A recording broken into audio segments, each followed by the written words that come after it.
Hello, I'm Paul Beckwith, and I've got some homework for you, so I'll introduce it in this fairly short video, hopefully fairly short today. The BAMS report just came out. It's a bulletin of the American Meteorological Society, and I'll just talk about some of the highlights and just point out, how extensive this report is and how much information is in there. This is a perfect report to send to your climate denier friends if they, say something nonsensical about the climate. You can just send them this and say, hey, look at page such and such, and, really just like I think they'll be silenced fairly quickly. So this is by a weather group, a meteorological group, but it's basically the state of the climate in 2023. So it takes them, 6 months, 9 months, whatever, the following year to come out with the report on what happened the previous year. So this group is it's connected with the National Centers for Environmental Information, the NCEI. It's called BAMS, Bulletin of the American Meteorological Society. And once a year they put out a report, and usually about this time, late summer, on everything, and it's a very extensive report. So it's an international peer-reviewed publication released every summer. It's an authoritative and comprehensive annual summary of the global climate system. It's well worth reading once, and if you do, you'll become an expert on the climate system and meteorology, actually. So they started doing this report, BAMS, in 1991. It was called the Climate Assessment Report in 1991. They started. It summarizes global and regional climate of the preceding calendar year and gives the historical context for its findings. Okay, so they call it, they have a system called the Global Climate Observing System, or GCOS, of essential climate variables. There's input from 590 scientists plus in over 60 countries. And all of the reports are available online in a NOAA repository. Okay, so the 2023 report, let's just bring it up here, go to the beginning. You can just download it. It's called State of the Climate in 2023. It's about almost 500 pages long, so shouldn't take you that long to read it. Anyway, there'll be homework, and I'll ask you questions on it. So I expect everybody to read it. I'll just talk about the summary right now. I won't go over every 500 pages. This is supposed to be a short video. So, Earth's greenhouse gas concentrations were the highest on record, and that includes CO2, methane, and nitrous oxide. They're reaching record high concentrations, and in fact, their annual growth rate is increasing. So, the growth of global mean CO2 was about 0.6 ppm per year in the early 1960s. Now it's an average of 2.5 parts per million per year between 2014 and 2023. The growth from 2022 to 2023 was 2.8 parts per million, which is the fourth highest in the record. And it looks to me, from what I've seen, that we're going to blow away that record when we tally up the numbers for this year. There's been record temperatures across the globe. Now, they talk about the annual global surface temperature being between 0.99 to 1.08 of a degree Fahrenheit, or 0.55 to 0.6 degrees Celsius above the 1991 to 2020 average. 2023 was definitely the warmest year since records began in the mid to late 1800s. And there was a transition in the Pacific Ocean from a La Nina at the beginning of the year to a strong El Nino by the end of the year, and that contributed to the record warmth. This was in 2023, of course. There's 7 major global temperature data sets, and they all agree that the last 9 years, 2015 to 2023, were the 9 warmest on record. Remember, this data is only up to the end of 2023. The report just came out, so there is a bit of a lag for them to compile this extensive report.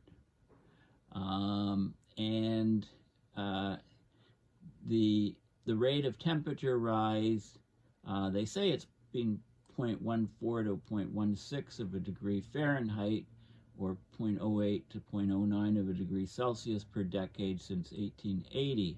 And it says that the rate's more than twice as high since 1981. Well, twice 0.09 is 0.18, which is precisely what James Hansen has said.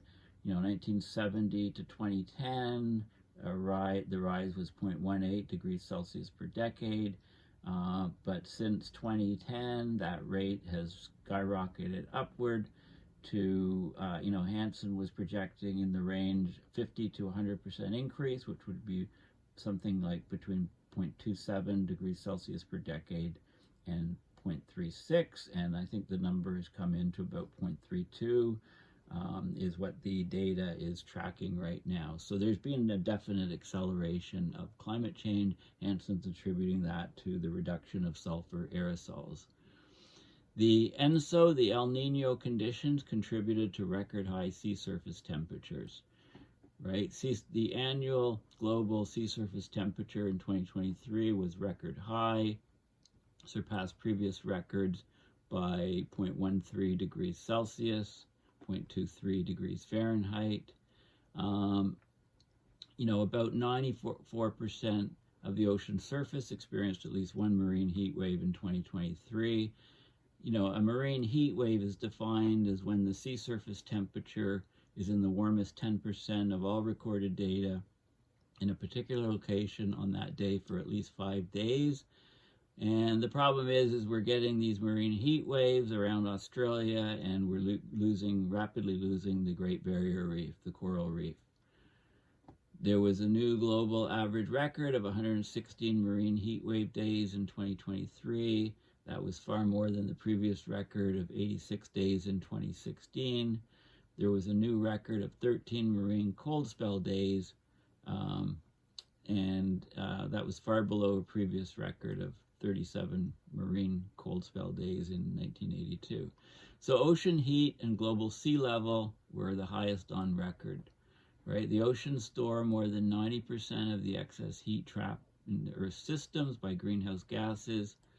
So the global ocean heat content is measured from the ocean surface to about 2,000 meters or 6,600 feet roughly in depth, is increasing, setting new record highs. And there's a rise, sea level rise. Global mean sea level rise was record high for the 12th consecutive year, reaching about 4 inches or 101.4 millimeters above the 1993 average, when satellite altimetry measurements began, very accurate global coverage from satellites. So this rise in 2022 was about 8 millimeters a year, or 0.3 of an inch per year. That's the third highest year-over-year increase on record. So sea level is rising rapidly. Of course, in 2023, there were heat waves and droughts and massive wildfires around the world. About 37 million acres burned across Canada. That's more than double the previous record from 1989. 232,000 people evacuated. Smoke went down and affected, of course, New York City and Chicago, areas of Western Europe. It blew across the Atlantic. August to October 2023 was the driest 3-month period in Australia in the record, dating to 1900. So there were millions of acres of bushfires. They call them bushfires. We call them wildfires in North America. Greece had some horrific fires. The Arctic was warm and navigable.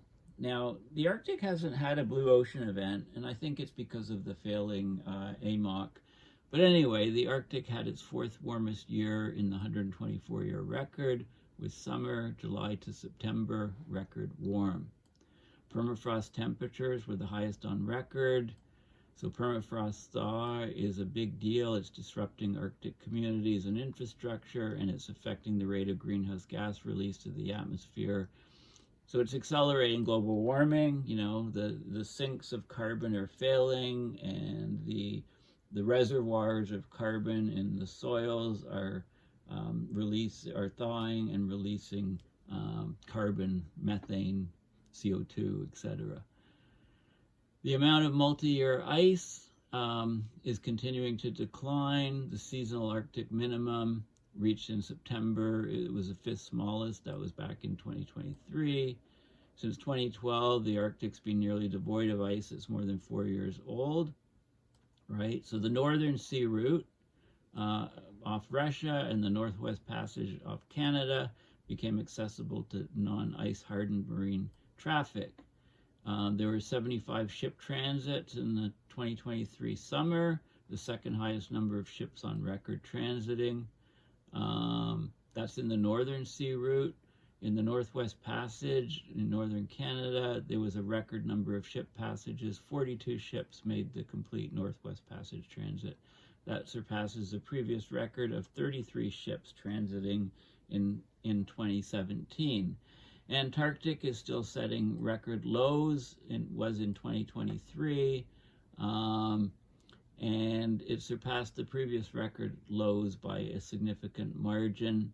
On July 6, a new record low daily sea ice extent was 695,000 square miles, or 1.8 million square kilometers.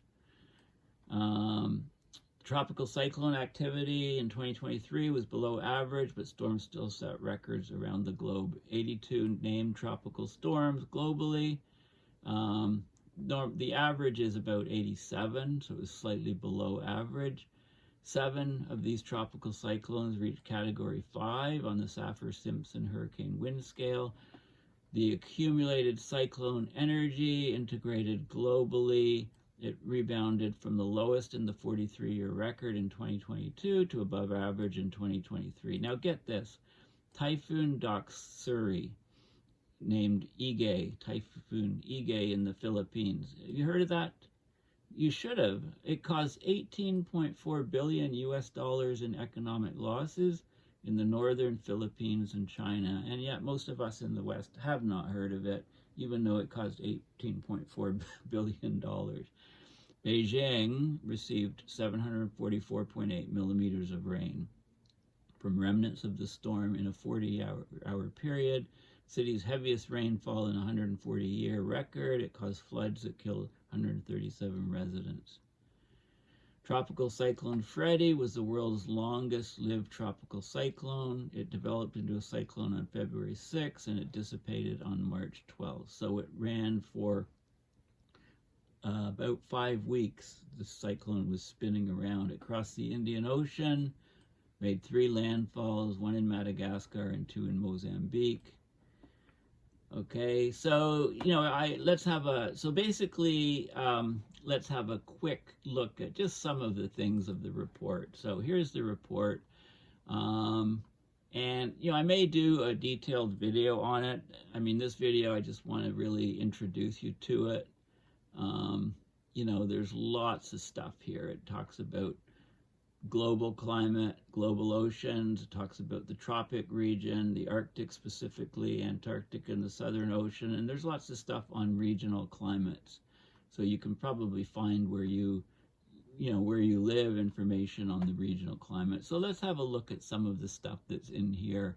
And I'm just scrolling through to look at the figures. So there's a figure right here. So this is sort of state of the climate, if you like. So Canada, wildfires burned 15 million hectares, more than twice the size of Ireland, double the previous record set in 1989. Poor air quality across Canada and the US, and it spread to Europe. North America's warmest year on record in 2023. Hawaii, the fires in Lahaina, deadliest wildfire in the U.S. over a century. different hurricanes, different tropical cyclones, right? It's a good sort of graphical summary of what was going on in the world. And this is a really good summary of a whole bunch of different parameters. So, this document should really be a go-to for information if somebody's, if you want to look for something. All the different graphs are here, going back to 1950 to present day. It's got all the typical things. It's got a lot more, and there's a focus on weather and meteorology stuff. So this is polar stratospheric ozone hole in the northern hemisphere, transmission, clarity of the air in Hawaii, ocean heat content, sea level rise, lower stratospheric water vapor, slightly rising, the ozone in the southern hemisphere, how it drops, and it's slowly, it stabilizes, hopefully it recovers. It's a big Antarctic ozone hole.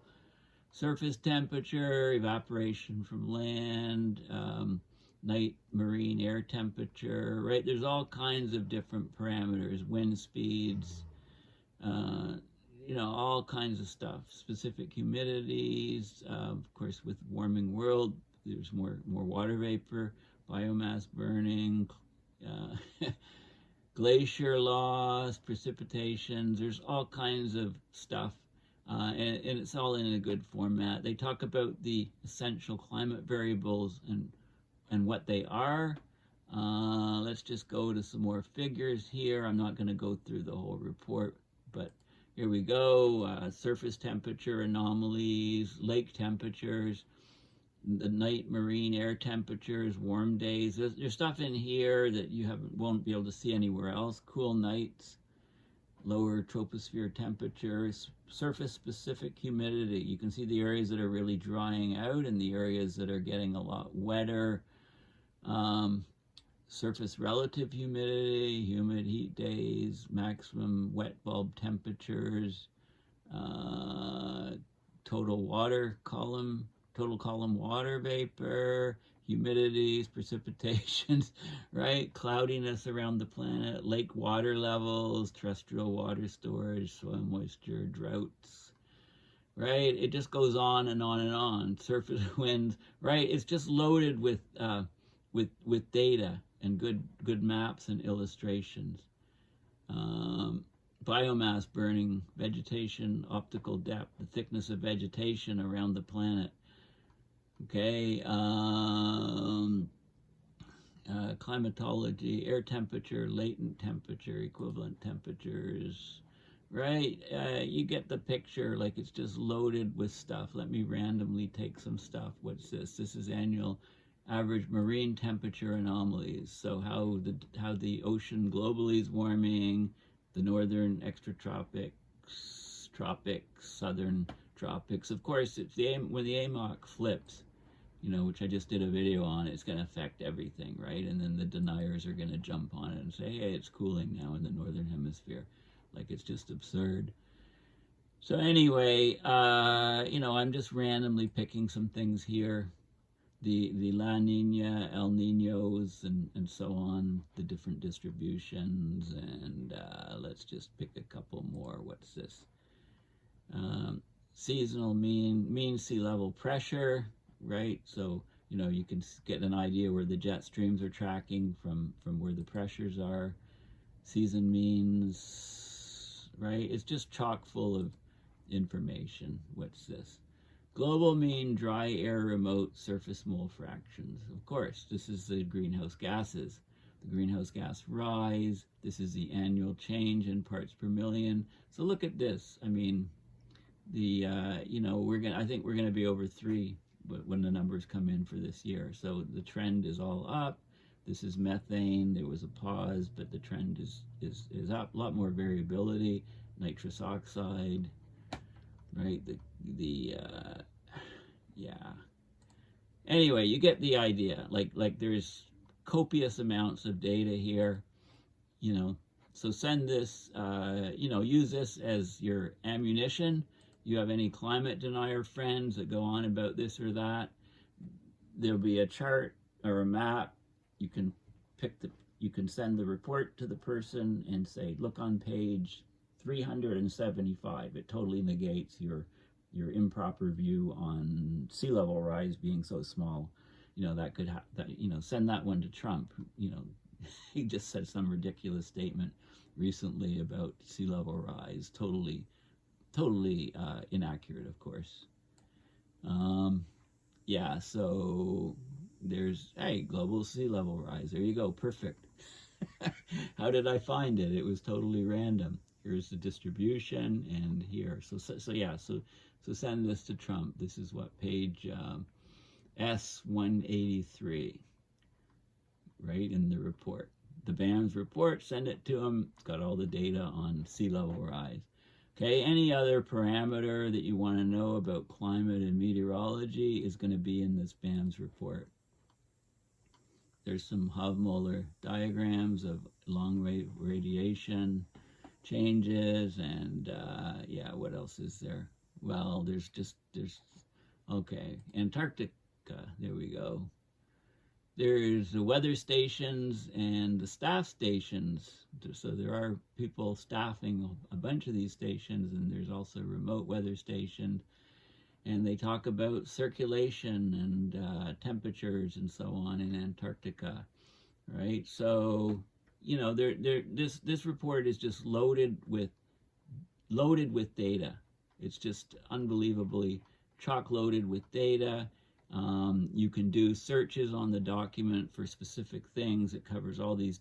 It covers global things, like I said, global climate, global oceans, stuff in the tropics, stuff in the Arctic, stuff in Antarctica and the southern oceans, and regional climates. Whether you want to know lake temperatures or any climate parameter or meteorological or weather parameter. This is the latest and greatest in this one document, State of the Climate in 2023. So again, how do you get to this document? Just Google BAMS State of the Climate, and you'll bring you to this site, and then you can look at the summaries, you can download the report, you can download some highlights. I haven't looked at this. What's this? Climate.gov. So this is climate.gov, some highlights on the report. Let's just have a look at some of these. So we've got the Arctic ice caps, melting rates tripled since the mid-1990s, mountain glaciers lost 103 feet of ice off each glacier since 1970, 100 gigatons off Antarctic sea ice. Notable findings: CO2 50% higher than pre-industrial, methane 166% higher, accelerating climbs, nitrous oxide. All these curves are pointing up in the wrong direction. Our fighting climate change has been ineffectual.